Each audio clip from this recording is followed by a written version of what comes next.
उत्पत्ति 4 अध्याय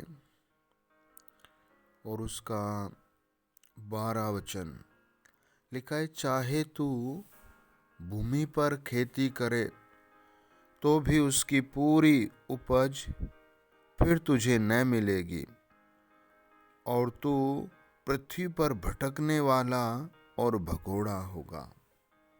आइए प्रार्थना करें। महान सच्चे दयालु प्रभु यीशु, हम आपके कलवरी खून के द्वारा आपकी आराधना करते हैं।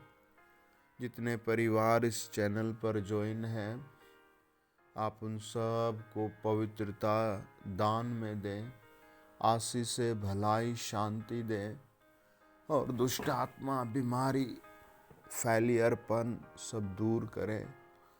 प्रभु, आपने अपना पवित्र बलिदान दिया है। प्रभु, ऐसा ना हो कि प्रभु नरक धीरे धीरे पकड़ ले, पाप और बुराई धीरे धीरे लोगों को अपने अधीन कर ले, या प्रभु कहीं ऐसा ना हो कि लोग प्रार्थना करने भी सीखे और अंदर उनके पाप भी बसा रहे। हमारी प्रार्थना है प्रभु, आप निष्कलंक करें, और जैसे आप बिल्कुल निष्कलंक थे, आप ताकतवर होकर क्रूस पर चले गए। हमारी प्रार्थना आपके बच्चे पवित्र बने। प्रभु, हमारी प्रार्थना है आप पवित्रता दें। जितने बीमार जुड़े हैं वो सब चंगे किए जाएं। हमारी प्रार्थना आप पृथ्वी पर चलते फिरते दिखाई दें। आपके स्वर्गदूत आज लोगों के घरों में चलते फिरते दिखाई दें। In the name of Jesus रिम्यू हो जाए प्रॉब्लम्स, रिम्यू हो जाए डर भय। प्रभु यीशु नाम में शुरू किया जाए वो काम जो बंद था, वो आशीष से खुल जाए। अधर्म, पाप, लड़ाई, सताव सब दूर कर दो पिता, यीशु मसीह के नाम में, आमीन। कैन और हाबिल 2 भाई थे, प्रभु का वचन बताता है। और वो दोनों भाई काम करते थे। आज आप दुनिया में देखते हैं सब भाई हैं, लोग हैं, आदमी हैं, मैकेनिक हैं, इंजीनियर हैं, काम कर रहे हैं, और कोई खुश है अपने काम से, कोई दुखी है। आप क्या काम करते हैं, आप हमारे व्हाट्सएप नंबर पर ज़रूर बताएं, और आपका काम कैसा है आप उसके लिए प्रार्थना करा सकते हैं। हमने अपना एक नया इस 2024 में शुरू किया है, family blessing membership 100 rupees per month, यानी कि आप 100 रुपीज़ पर मंथ अपनी फैमिली ब्लेसिंग एक मेंबरशिप रखी है। आप उसे ज्वाइन करें, पर मंथ अपनी मेंबरशिप भेजें, पूरे परिवार का अपना नाम पता लिखकर व्हाट्सएप करें। हम आपके लिए दिन में 2 बार ज़रूर प्रार्थना करते हैं, और प्रार्थना का फल है बचाव, शांति, है ना। कई बार ऐसे माहौल पैदा होते हैं जैसे कैन और हाबिल में हुए। देखो, कैन को और हाबिल को इतनी बड़ी ज़मीन थी, इतना बड़ा खेत था, लेकिन फिर भी दोनों भाइयों में लड़ाई हो गई।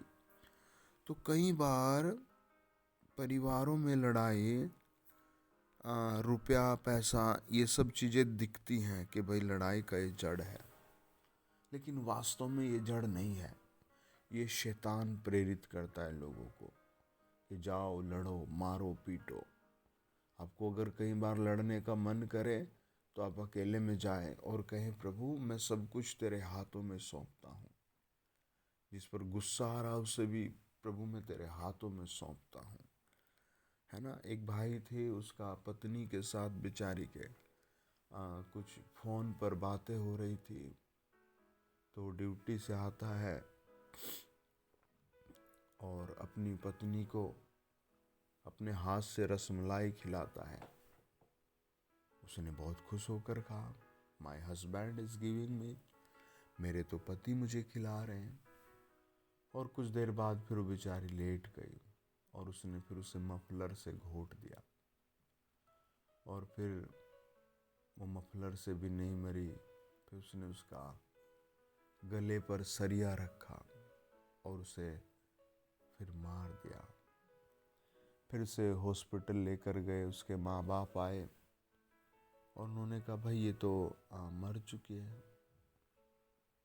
तो उन्होंने गुस्से में उसे थाने में लेकर गए। वहाँ पोस्टमार्टम हुआ तो वहाँ सारी रिपोर्ट आ गई, क्या क्या हुआ इसके साथ। वो बहुत रोए, बहुत रोए। उस पति को लगा कि मैं तो बच गया, और तुरंत पुलिस आई, फिर उसको पीटते हुए लेके गई, उसकी माँ को पीटते हुए लेके गई, उसके भाइयों को, और जिस लड़की से वो बात करता था उसे भी लेके गई। और आज पूरा घराना उनका बंद है, जेल में है, और घर पर काग उड़ते हैं। सब तबाह हो गया, बर्बाद हो गया। तो अगर आपका किसी के साथ ऐसे झगड़ा है तो आप उसे माफ़ करने की कोशिश करें। अगर आपको किसी पर बहुत गुस्सा भी आ रहा तो सोचे मैं इसे माफ़ कर देता हूँ। प्रभु यीशु का गुण यही है। आप ये ना समझे मैं ताकतवर हूँ, मेरे साथ 50 लोग खड़े हैं। वो सब जब आप तबाह होंगे, बर्बाद होंगे, फिर कुछ नहीं बचेगा, है, फिर कोई साथ में नहीं होगा।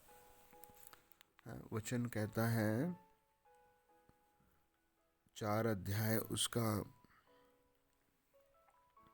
12 वचन, चाहे तू पृथ्वी पर खेती करे तो भी उसकी उपज फिर तुझे न मिलेगी, और तू पृथ्वी पर भटकने वाला और भगोड़ा होगा। ये प्रभु ने एक भाई से कहा है ना। और अगर हम इसको 8 से पढ़ें तो लिखा है, तब कैन ने अपने भाई हाबिल से कुछ कहा, और जब वे मैदान में थे तब कैन ने अपने भाई हाबिल पर चढ़कर उसकी हत्या कर दी। तब यहोवा ने कैन से पूछा, तेरा भाई हाबिल कहाँ है? उसने कहा, मालूम नहीं, क्या मैं अपने भाई का रखवाला हूँ? देखो, प्रभु को सब पता होता है, पर कई बार प्रभु कबूल कराना चाहता है ना। प्रभु से स्वयं पूछता है, कहाँ है तेरा भाई? पर वो मना करता है, मुझे क्या पता, है ना। कितना बड़ा सवाल है। क्या प्रभु ने उसे देखा नहीं होगा? क्या प्रभु ने उसकी आवाज नहीं सुनी होगी? है ना। प्रभु तो सारी पृथ्वी देखता है। अब वो परमेश्वर से भी मना करता है, मुझे क्या पता, मैं तो अपने भाई का रखवाला थोड़ा ही हूँ। अब प्रभु ने उसको जो फिर ये बातें सुनकर उसने आखिरी मौका भी खो दिया। और आखिरी मौका खोने के बाद जब परमेश्वर ने उससे कहा, फिर वो रो पड़ा खून के आंसू।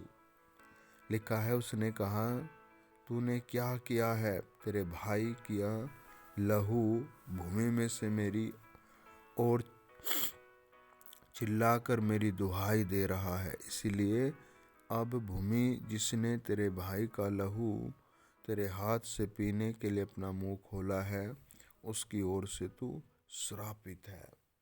यानी जमीन ने भी उसको क्या कर दिया?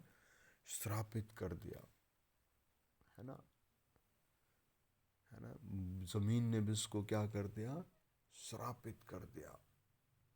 अब वो कहाँ जाए? ऐसी ताड़ना। ऐसे बहुत लोग श्रापित है ना। दिखता नहीं कई बार, लेकिन लोगों के सरों पर श्राप के गट्ठड़ रखे हुए, टोकरे रखे हुए हैं। बहुत सारे ऐसे जवान बच्चे हैं, बुजुर्ग हैं, है ना, जो अपने ऐसे पाप को लिए फिर रहे हैं। आप इस दुनिया में जी सकते हैं पाप के साथ, दुख उठाते हुए, सुख उठाते हुए, एंजॉय करते हुए, लेकिन हेवन में, स्वर्ग में कभी एंट्री नहीं मिलेगी। स्वर्ग में कभी आपको प्रवेश नहीं मिल सकता उस आदमी को, उस बहन को, है ना। अगर आपको स्वर्ग में प्रवेश चाहिए, नंबर 1 मन फिराए, पश्चाताप करें। नंबर 2 प्रार्थना में लगातार जुड़े, है ना। अगर आप मन फिराएंगे, उन चीज़ों को छोड़ेंगे और फिर एक्टिविटी करेंगे परमेश्वर का काम करेंगे, तो प्रभु यीशु अपने लहू से धोकर उन्हें दूर करेगा। आमीन।